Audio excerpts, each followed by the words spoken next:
আরে আরে তাড়াতাড়ি চল, এই নাপলা পুটি, তাড়াতাড়ি চল চল চল, পা চালিয়ে চল। উফ, যাচ্ছি তো, এর থেকে বেশি দূরে আমি ছুটতে পারি না। উফ, তার বলতে হবে না পুটি, আজ অনেক দেরি হয়ে গেছে। পাঠশালায় পণ্ডিত মশাই এতক্ষণে নিশ্চয় পড়ানো শুরু করে দিয়েছেন। চল চল। তোমরা সবাই পড়া মুখস্থ করে এসেছো তো? করেছি পণ্ডিত মশাই। বেশ বেশ। কি তোরা তিনজন এতক্ষণ ছিলিস কোথায়? এত দেরি করে কেউ পাঠশালায় আসে নাকি? ক্ষমা করে দিন পণ্ডিত মশাই, আর এমন হবে না।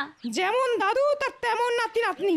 দাদুর আজ সবাই দেরি করে আসে আর নাতি নাতনিরা পাঠশালায়। না না না না, আমি তোদের আর ছাড়বো না। তোদের আজ কান ধরে পাঠশালার বাইরে দাঁড়াতে হবে, এটাই তোদের শাস্তি। ধুর, দেখেছিস পুটি, আর তোর জন্য কত দেরি হয়ে গেল। আমি কি করব? ন্যাপলাই তো আসতে দেরি করছিল। তোরা কি এত ফিসফিস করছিস শুনি? কিছু নয় পণ্ডিত মশাই, আমাদের আর ছেড়ে দিন না। এমন ভুল আর কোনোদিনও করবো না, সত্যি বলছি। ও, এটা মামা বাড়ি পেয়েছিস নাকি যে যখন খুশি আসবি যখন খুশি যাবি? এখানে আমি যা বলবো তাই হবে। শোন সবাই, আগামী মাস থেকে আমি আর তোদের বিনা পয়সায় পড়াতে পারবো না। তোরা যদি আমার কাছে পড়াশোনা করতে চাস তাহলে মাসে 10 পয়সা করে বেতন দিতে হবে। বাড়িতে গিয়ে এই কথাটা বলে দিস, আর বলিস যদি এই কথাটা মহারাজের কানে যায় তাহলে খুব খারাপ হবে, মনে থাকে যেন। আচ্ছা পণ্ডিত মশাই। অনেক হয়েছে।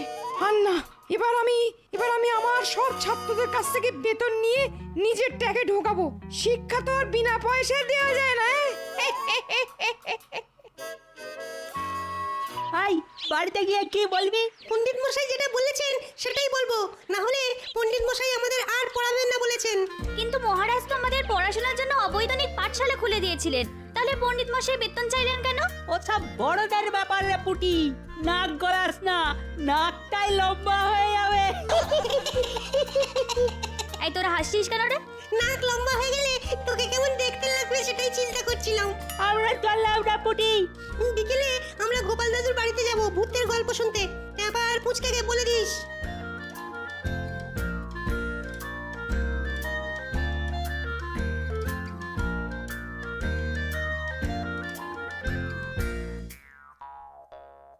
আয় আয় মা আয়। আজ পাঠশালায় কেমন লেখাপড়া হলো শুনি? কি হলো পুঁটি? বাবা জানো, পণ্ডিত মশাই বলেছেন আগামী মাস থেকে 10 পয়সা করে বেতন না দিলে আমাদের আর পড়াবেন না। সে কি 10 পয়সা? সে তো অনেক। আমি অত পয়সা পাবো কোথায় মা? না না না না, এমন তো হওয়ার কথা ছিল না। মহারাজ তো পড়ালেখা করার জন্য 1 পয়সাও কারোর কাছ থেকে কোনোদিন চাননি, তাহলে পণ্ডিত মশাই কেন চাইছেন? তবে কি মহারাজের কাছে একবার যাব, গিয়ে পা ধরে ভিক্ষা চাইবো? না হলে যে আমার মেয়ের পড়াশোনা বন্ধ হয়ে যাবে। না না না না, তুমি মহারাজের কাছে একদম যাবে না বাবা। পণ্ডিত মশাই বলে দিয়েছেন এই খবর যেন মহারাজের কানে না যায়। তবে এবার কি হবে গো? আমি বলি কি, তুমি একবার গোপাল দাদার কাছে যাও। এই বিপদের দিনে গোপাল দাদা আমাদের একমাত্র বাঁচাতে পারে। ঠিক বলেছো তুমি, আমি এক্ষুনি যাচ্ছি গোপাল দাদার কাছে।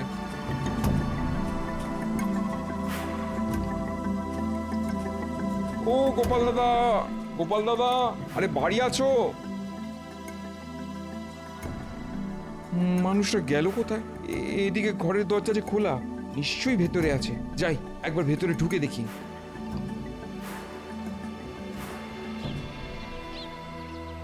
ও গোপাল দাদা, আরে ও গোপাল দাদা, আরে ওঠো ওঠো। গিন্নি, আজ তোমার গলার আওয়াজটা ভারী হয়ে গেল কি করে গো? গিন্নি নয় গো গোপাল দাদা, এটা আমি। আরে আমি পুটির বাবা। হ্যাঁ, ও তাই বলো। তা তুমি এই সাত সকালে আমার বাড়িতে কেন? বড় বিপদে পড়েছি গো গোপাল দাদা। তাই নাকি? তা কি বিপদে পড়লে শুনি? পণ্ডিত মশাই পুঁটিদের পড়াশোনার জন্য আগামী মাস থেকে বেতন বাবদ 10 পয়সা করে চেয়েছেন। বেতন দিতে না পারলে উনি আর পড়াবেন না। আমি গরিব মানুষ, নুন আনতে পান্তা ফুরোয়। আমি যদি মাসে 10 পয়সা পুঁটির লেখাপড়ার জন্য খরচা করি তাহলে আমাদের সংসার চলবে কেমন করে গোপাল দাদা? হ্যাঁ, বলো কি ভাই? তা তুমি এই কথাটা মহারাজকে জানিয়েছো? না গোপাল দাদা, পণ্ডিত মশাই বলেই দিয়েছেন এই খবর যেন মহারাজের কানে না যায়। ও এই ব্যাপার। পণ্ডিতটা দেখছি দিন দিন মন্ত্রী মশাইয়ের মতন হয়ে যাচ্ছে। ঠিক আছে, তুমি নিশ্চিন্তে বাড়ি যাও, যা করার এবার আমি করছি। তুমি তুমি একটু দেখো গোপাল দাদা, না হলে আমরা সবাই পথে বসবো। দেখতে তো আমাকে হবেই ভাই। মহারাজ রাজ্যের সব বাচ্চাদের বিনামূল্যে শিক্ষা দেবেন বলে পণ্ডিতকে পাঠশালায় বসিয়েছিলেন, আর সেই পণ্ডিত কিনা বেতন চেয়ে বসলো? না না, এত সহজে আমি পণ্ডিতকে ছাড়বো না, এই বলে দিলাম।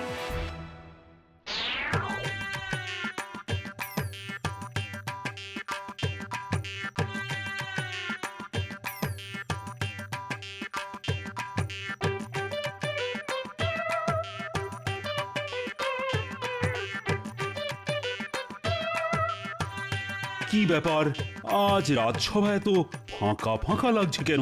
লাগবেই তো মহারাজ, আজ গোপাল আসেনি তো। ঠিক বলেছ, অমন পাহাড়ের মতো চেহারা নিয়ে গোপাল আমার সামনে বসে না থাকলে কি যেন একটা নেই নেই বলে মনে হয় আমার। আর নেই মনে হবে না মহারাজ, গোপাল এসে গেছে, আর পাহাড়ের মতো চেহারা নিয়ে বসেও পড়েছে। গোপাল, তুমি অনেক দিন বাঁচবে। একটু আগে তোমাকে নিয়েই কথা হচ্ছিল, আর ঠিক তখনই তুমি ঢুকলে। এটাই একটা সমস্যা, আমি ঠিক সময় মতো সব জায়গায় পৌঁছে যাই আর সব জেনে ফেলি। কিছুটা অলৌকিক হলেও এটাই সত্যি। এমন কেন বলছো গোপাল? হ্যাঁ, তুমি আবার কি জানতে পারলে? অনেক কিছু জানতে পেরেছি রাজবৈদ্য। এই যে আমাদের পণ্ডিত মশাই, উনি নাকি আজ পাঠশালার ছাত্রদের কাছ থেকে প্রত্যেক মাসে বেতন বাবদ 10 পয়সা করে চেয়েছেন। কি পণ্ডিত? ইরে, যেটা ভয় পাচ্ছিলাম সেটাই হলো। আগে গোপাল ভুল জানে মহারাজ, আমি এসব কিছুই চাইনি। লুকিয়ে লাভ হবে না পণ্ডিত, পুঁটি বাড়িতে এসে পুরোটা বলে দিয়েছে, আর পুঁটির বাবা আমাকে এসে সব বলে গেছে। পণ্ডিত, আমি তোমাকে পাঠশালায় বসিয়েছি ছাত্রদের শিক্ষা দেওয়ার জন্য, তার বদলে আমি তোমাকে মাস গেলে বেতন দিই। তোমার এত বড় সাহস হয় কি করে যে তুমি ছাত্রদের কাছ থেকে মাসে 10 পয়সা বেতন হিসাবে চাও? মহারাজ, এটা আমার বিরুদ্ধে একটা চক্রান্ত। আজ গোপালের 3 নাতি নাতনি দেরি করে পাঠশালায় এসেছিল, তাই আমি ওদের কান ধরে দাঁড় করিয়ে রেখেছিলাম।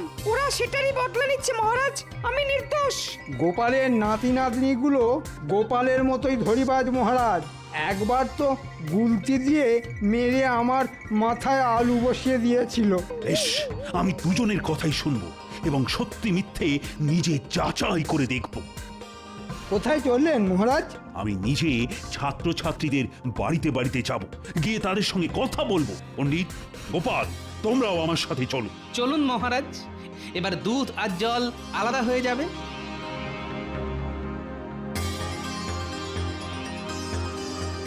বিশ্বাস করুন মহারাজ, আমি নির্দোষ। সেটা তো সবার সঙ্গে কথা বলার পরই জানতে পারবো পণ্ডিত। ওই তো একটা বাচ্চা দাঁড়িয়ে আছে। পণ্ডিত, এই বাচ্চাটা কি তোমার পাঠশালায় যায়? যায় মহারাজ, ওর নাম ভম্বল। এই ভম্বল, এদিকে আয়।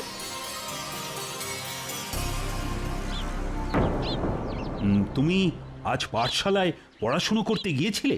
গেছিলাম মহারাজ। বেশ বেশ, তা পণ্ডিত মশাই কি তোমাদের কাছ থেকে বেতন বাবদ 10 পয়সা চেয়েছেন? না মহারাজ। দেখলেন মহারাজ, আমি বলেছিলাম না গোপাল মিথ্যে কথা বলেছে। হ্যাঁ, এসব কি হচ্ছে? ওই তো আরেকটি ছেলে যাচ্ছে। পণ্ডিত, ওকেও ডাকো। এই বলরাম, এদিকে শোন। প্রণাম পণ্ডিত মশাই। প্রণাম মহারাজ। আচ্ছা বলরাম, তুমি আমাকে সত্যি করে বলো তো, আজ পাঠশালায় পণ্ডিত মশাই তোমাদের কাছ থেকে বেতন বাবদ 10 পয়সা করে চেয়েছেন? না মহারাজ, পণ্ডিত মশাই খুব ভালো, আমাদের খুব ভালোবাসেন। বেশ বেশ, এবার তোমরা যাও যাও। গোপাল, যেমন তুমি তেমন তোমার নাতি নাতনিরা। উফ, আমাকে জ্বালিয়ে খেলে তোমরা। গোপাল, আর কোনোদিনও আমার পেছনে লাগতে এসো নাই বলে দিলাম, না হলে তার ফল কিন্তু খুব খারাপ হবে। না না, পুঁটি মিথ্যে কথা বলবে না, এই ব্যাপারে আমার বিশ্বাস আছে।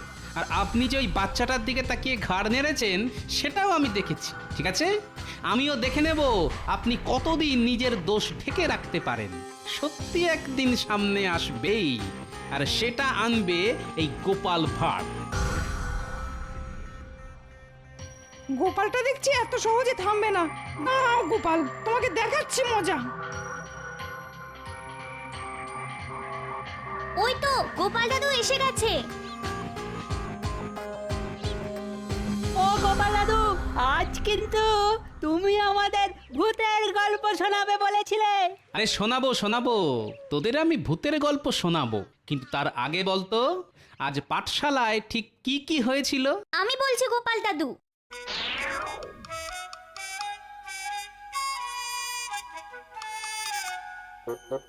আর পণ্ডিত মশাই আজ আমাদের কি বলেছে জানো? কি বলেছে রে? বলেছে যেমন দাদু তার তেমনি নাতি নাতনি। দাদু রাজসভায় দেরি করে যায় আর নাতি নাতনিরাও পাঠশালায় দেরি করে আসে। কি এত বড় কথা? এবার একটা কিছু করতেই হচ্ছে। এই অপমানের বদলা গোপাল নেবেই নেবে, এই বলে দিলাম।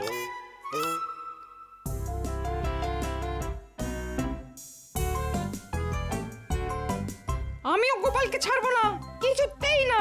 বেটার লম্বা নাক আমি ভোঁতা করেই ছাড়বো।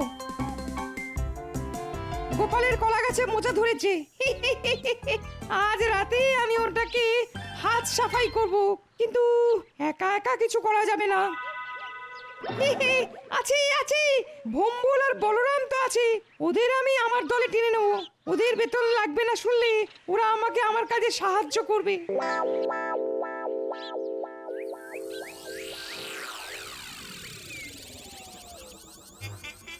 তোদের যেমন যেমনটা বলেছি তেমন তেমনটা করতে পারবি তো? পারবো পণ্ডিত মশাই। মনে রাখিস, আমার হয়ে সব কাজ করে দিলে তোদের আর মাস গেলে 10 পয়সা করে বেতন দিতে হবে না। নে এবার যা, চুপি চুপি গিয়ে কলা গাছ থেকে মোচাটা পেরে আনতো।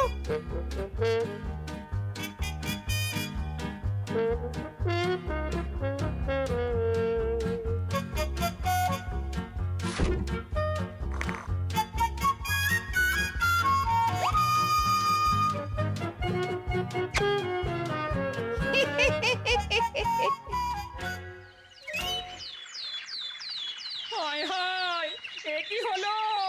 কত স্বাদ করে মোচার ঘন্ট খাবো ভেবেছিলাম, সব শেষ হয়ে গেল। হায় হায় হায় হায় হায়। কার এত বড় সাহস হবে যে গোপালের ঘরে ঢুকে গোপালের কলা গাছ থেকে মোচা চুরি করে?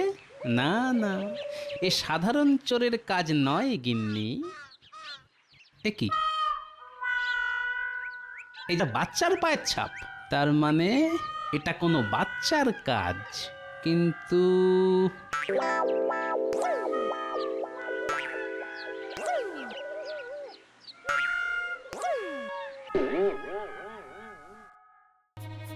এবার আমাদের কি করতে হবে পণ্ডিত মশাই?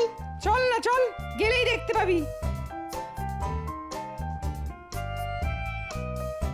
দুপুরবেলা খেয়ে দিয়ে গোপাল ঘুমায়, আমাদের শুধু গোপালকে ঘুম থেকে তুলতে হবে। কিভাবে তুলবো পণ্ডিত মশাই? এইভাবে।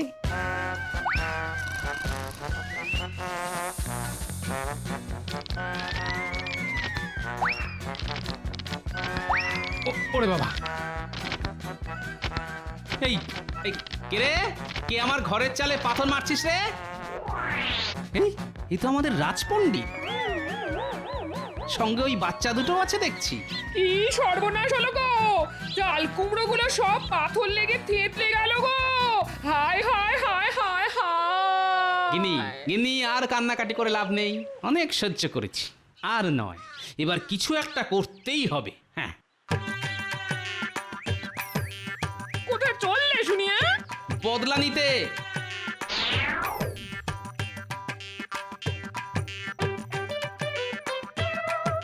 এই ন্যাপলা গুলটে, এদিকে শোন। বলো গোপাল দাদু। চল আমার সঙ্গে, কাজ আছে। কোথায় যাবো গোপাল দাদু? কালি মেখে ভূত সাজতে। তোরা ভূতের গল্প শুনবি বলছিলি না? এবার আমি তোদের ভূতের গল্প শোনাবো না, বরং দেখাবো। এবার আমি রাজপণ্ডিতকে এমন শিক্ষা দেব যে আমার বাড়িতে ঢিল মারার আগে দুবার ভাববে। তোমাকে তো পুরো ভূতের মতন লাগছে গো দাদু। আর তোরা হলি ভূতের দুই ছোট ছোট নাতি। ওরে বাবা রে!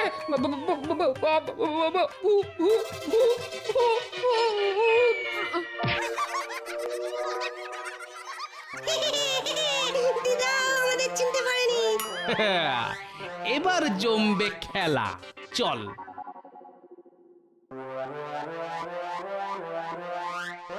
দেখেছো রানী, দেখো আজ আকাশে কত বড় চাঁদ উঠেছে। তাই তো। ওই দেখ ন্যাপলার গুলটে, মহারাজ আর রানীমা জানলায় দাঁড়িয়ে আকাশের দিকে তাকিয়ে আছেন। চল এবার ওনাদের দেখিয়ে রাজবাড়ির ছাদে পাথর ছুঁড়ে মারি।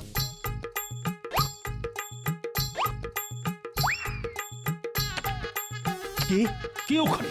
কে? কার এত বড় সাহস? ওই দেখুন, নিচে 3 জন দাঁড়িয়ে আছে, 2 জন বাচ্চা আর একজন বড়। দেখুন দেখুন, ওদের মুখ পুরো কালো, পরিষ্কার বোঝা যাচ্ছে না। এবার আমরা কোথায় যাচ্ছি গোপাল দাদু? মহারাজ হয়ে গেলেন, এবার রাজসভার সব সদস্যদের পালা।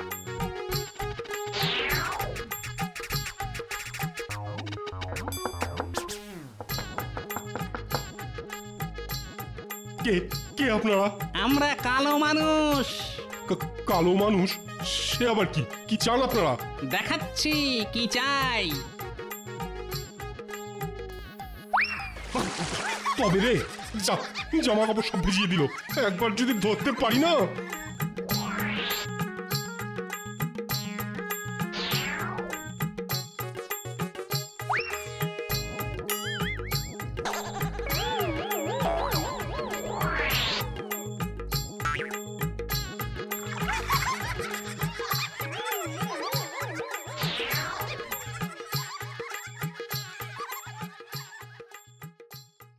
না না না, আজ মহারাজকে বলতেই হবে। হ্যাঁ বলতেই হবে। হ্যাঁ বলতেই হবে, ছাড়বো না। কাল রাতের ওষুধে বেশ ভালোই কাজ হয়েছে দেখছি। এবার শুধু আজ রাতের অপেক্ষা। আজ রাতে মক্ষম চালটা চালতে হবে।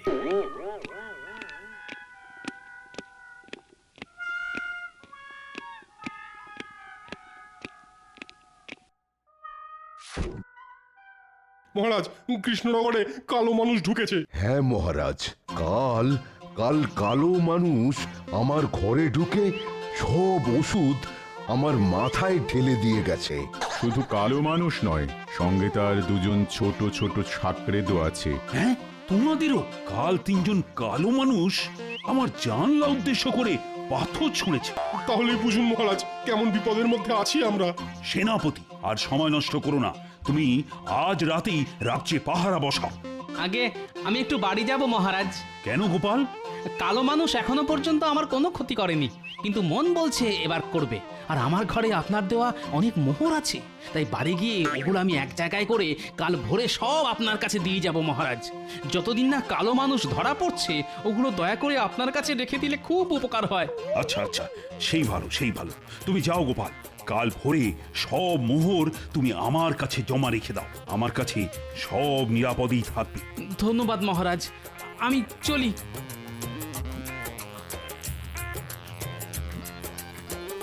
গোপালের কাছে অনেক মোহর আছে। না না, এই সুযোগ ছাড়া যাবে না। মহারাজের কাছে জমা দেওয়ার আগেই আমি আজ রাতে সব মোহর গোপালের ঘর থেকে চুরি করব। এবার গোপাল মোহর হারানোর শোকে পাগল হয়ে যাবে।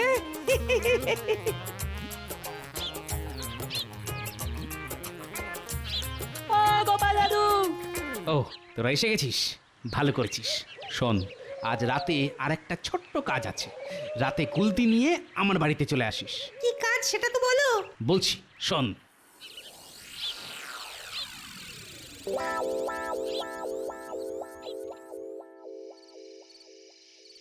এর মধ্যে আমার সব উপার্জন আছে। এগুলো কাল ভোরে মহারাজের হাতে তুলে দিতে পারলেই আমি নিশ্চিন্ত।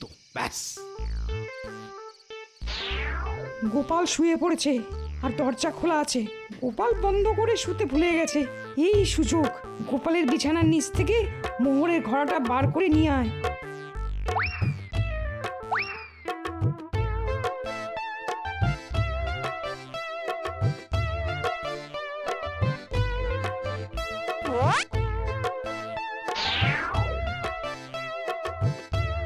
যা যা, নিয়ে যা নিয়ে যা। ওর ভেতরে এমন জিনিস আছে যেটা একবার তোদের গায়ে পড়লে আর সহজে উঠবে না। এবার এই সব মোহর আমার।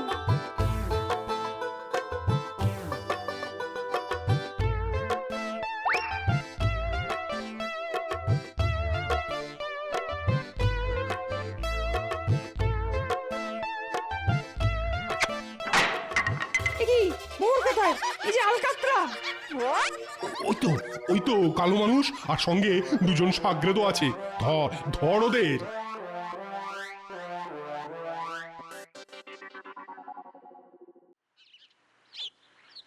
এই দেখুন মহারাজ, কাল এদের তিনজনকে একেবারে হাতে নাতে ধরেছি। হ্যাঁ, ও এরাই তাহলে কালো মানুষ। কিন্তু এই বড় কালো মানুষটাকে কেমন যেন চেনা চেনা লাগছে। কোথায় কোথায় যেন দেখেছি। তা তো লাগবেই মহারাজ, এটা তো আমাদের পণ্ডিত মশাই। হ্যাঁ, আর সঙ্গে ওনার দুজন ছাত্র। আমরা কিছু করিনি মহারাজ। আমাদের ছেড়ে দিন মহারাজ। পণ্ডিত মশাই বেতন না নেওয়ার লোক থেকে আমাদের দিয়ে এসব করিয়েছেন। আমরা বাড়ি যাব। তার মানে পণ্ডিত তোমাদের কাছ থেকে সত্যি সত্যি বেতন চেয়েছিল? হ্যাঁ মহারাজ। আর এই পণ্ডিত বদলা নেওয়ার জন্য আমার ঘরে পাথরও ছুঁড়েছিল, কিন্তু আমার নামও গোপাল ভাঁড়। বিশ্বাস করুন মহারাজ, আমি শুধু গোপালের ঘরে পাথর ছুঁড়েছি, আর কারো পেছনে লাগিনি আমি। জানি, কারণ ওগুলো আমি করেছি। আপনারা আমাকে ক্ষমা করে দেবেন দয়া করে। ওগুলো না করলে আজ সত্যিটা সামনে আসতো না মহারাজ। হ্যাঁ, কি করেছো তুমি গোপাল? বেশি কিছু না, শুধু